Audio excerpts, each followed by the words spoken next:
We've all heard of the foolish antics people engage in to win bets or dares. But have you ever dared to tread the line between the living and the supernatural?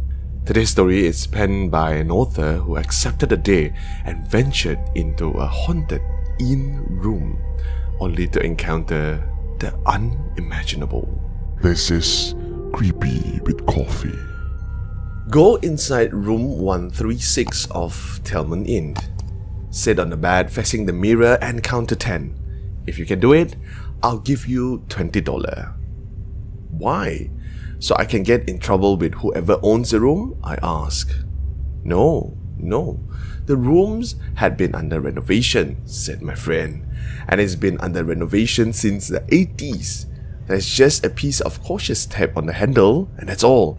Nothing to stop you from going in. I replied, and you just want me to sit on the bed and count to 10? My friend nodded. Yes, just count to 10. And you have the money? My friend showed me a crisp $20 bill. Alright, I said, if that's really all it takes to impress you. I turned and walked through the double doors of the Telmont Inn. Inside, there were a lot of people were chatting and having a good time. The waitress was too busy with drinks to notice me come in. I slipped into the corridor at the far end without anyone trying to stop me. As soon as none of them could see me any longer, I darted down the hall towards room 136. My friend was right. There was just a piece of cautious tape on the door. The handle was rusted, unlike the shiny brass of the others, and the pane of the door was chipped and deteriorating. I opened the door. Inside was an old covered bed with ghostly white sheets. The carpet had a rose pattern that was brown and matted from water damage and reeked of something dank and musky. The windows hardly let in any light, too covered in dust and grim to let in more than a dull grey. A standing mirror stood by itself in the corner, even taller than I was. I suppose I could tell my friend that I had said the numbers, but I felt compelled to do it, having been brave enough to come this far.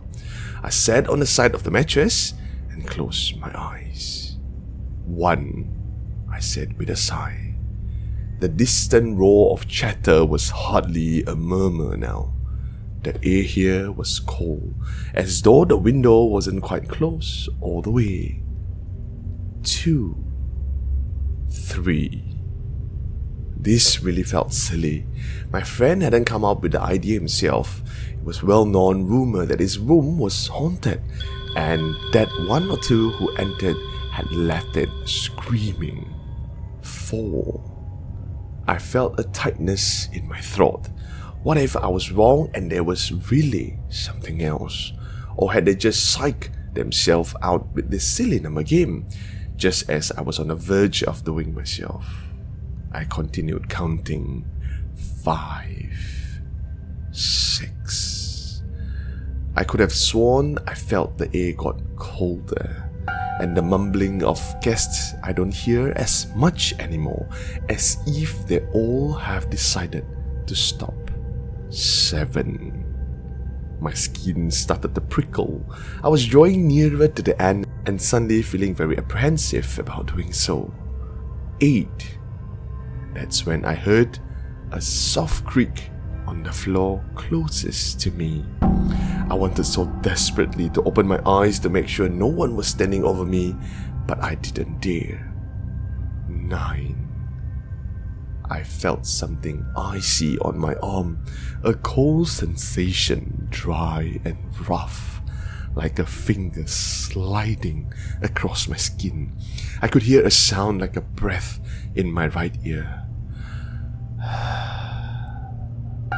As if someone were whispering into it too quietly for me to understand. And just as I was about to say 10, I felt the part of the mattress next to me lowered, as if someone was sitting beside me.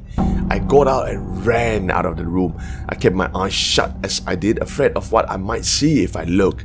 And though I lost the dare, my friends still teased me about it.